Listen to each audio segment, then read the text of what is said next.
Marianne knows a Kew Gardens. Marianne knows a Kew Garden. Japan. Everything in Japan was strange and unlike anything Marianne had ever seen before. The houses were excessively neat and inquisitively finished, and all on a miniature scale. They often had a bamboo frame, paper window, and little stalks of rice straw piled around as extra padding against the cold.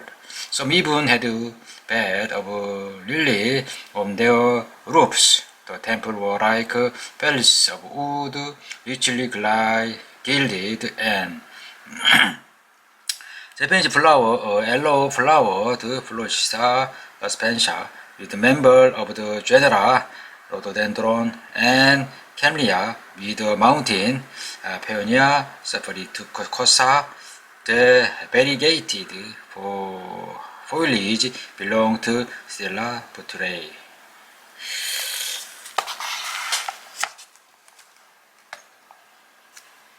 Distant view of Mountain Fujiyama, Japan framed by the beautiful climbing shrub, Wisteria inensis, a native of China and first introduced to Britain in 1816. A view of Kyoto in the morning mist from outside Marianne's paper window.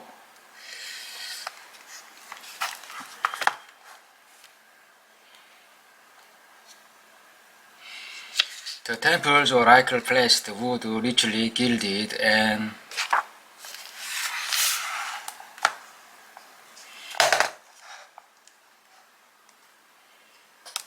painted inside, often surrounded by a group of Japanese cedars, pines, and bamboos.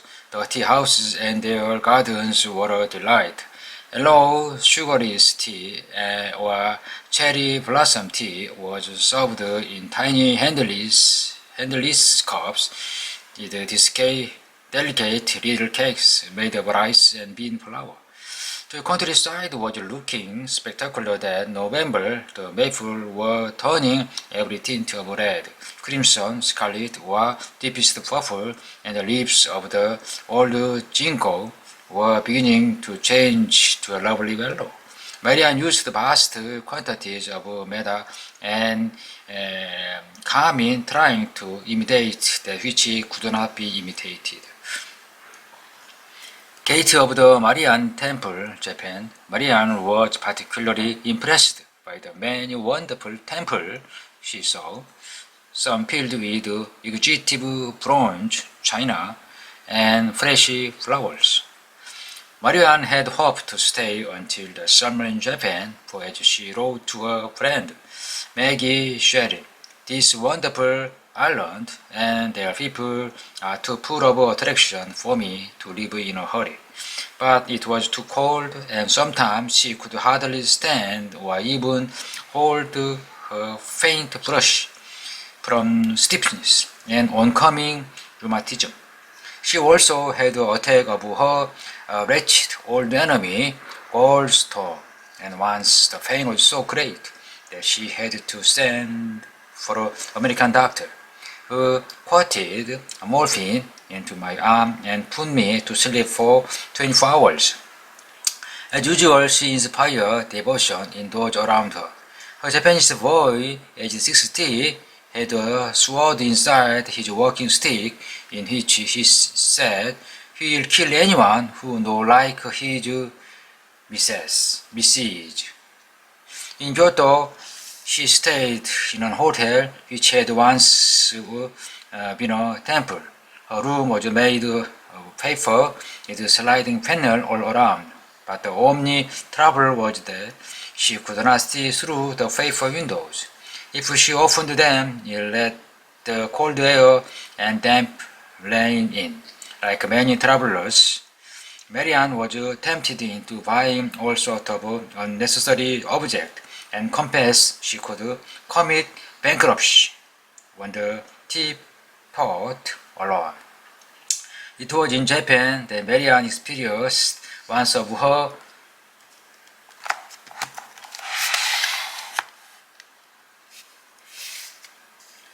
extraordinary mode of transport.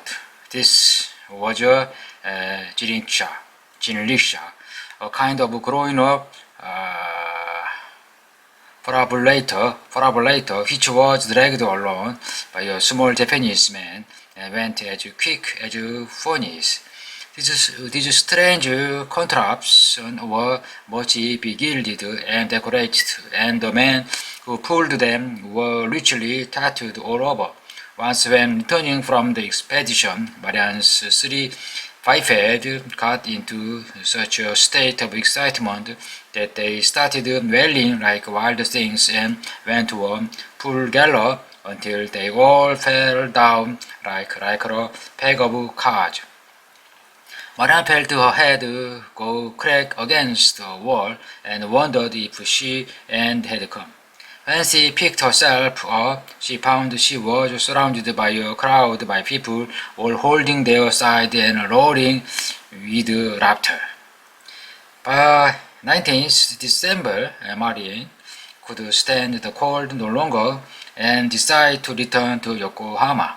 Here, she stayed with friends and was in the care of the doctor for 10 days, suffering from rheumatic fever.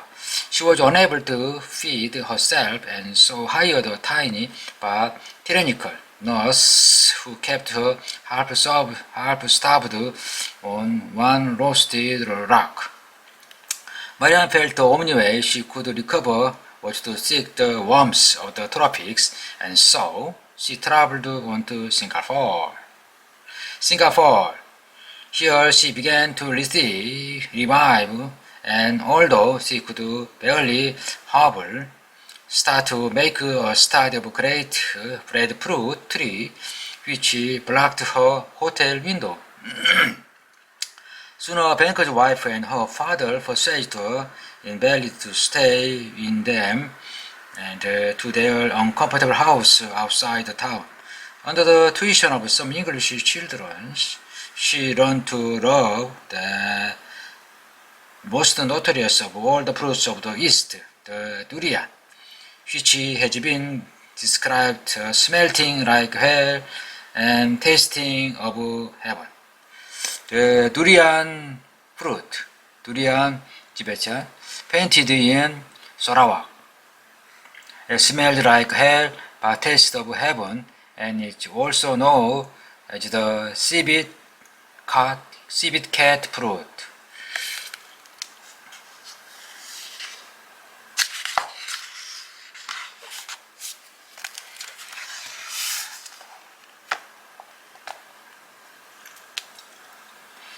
Flowers and fruit of the cocoa tree. Painted in Singapore.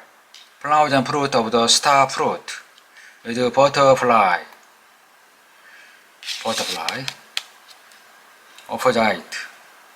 Foliage and flowers of the flame of the forest flavor tree. Singapore. Marianne nearly fell into the trap of painting the flowers upside down, and fellow artists had done.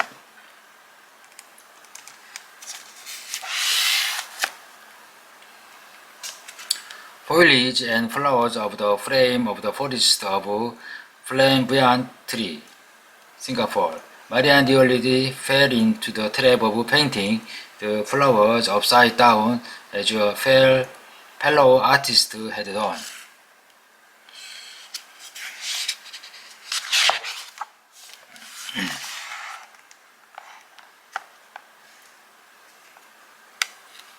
Foliage and flower of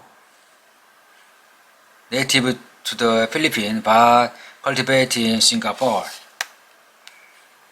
View of queuing of the river Sarawak with a traveled tree on the left, coconut farms behind, and Nipa Prushika in front.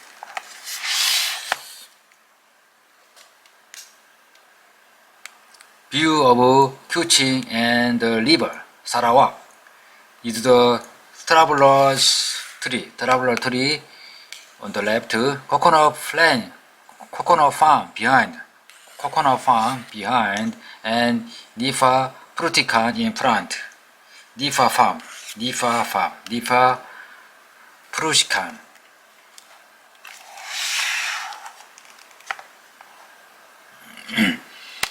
of which aphrodisiac properties is said when the durians fall down the sorong go up. Marianne visits the botanic gardens where superb untouched forest merged into the garden. There were real feature plant,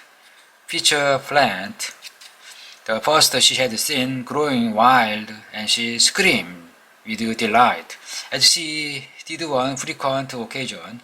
Later, she stayed at government house with Sir William and Lady Joyce, and was soon punished with a letter of introduction of the next stage of her journey. Sarawak, Borneo. Marianne's trip to Sarawak in 1876 is of particular interest as there is not only her description of the visit, but that of the Rani of Sarawak, with whom she stayed in Kuching.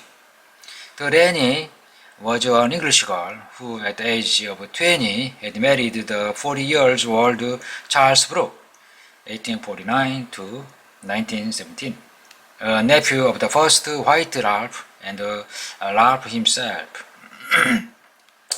Ralph Charles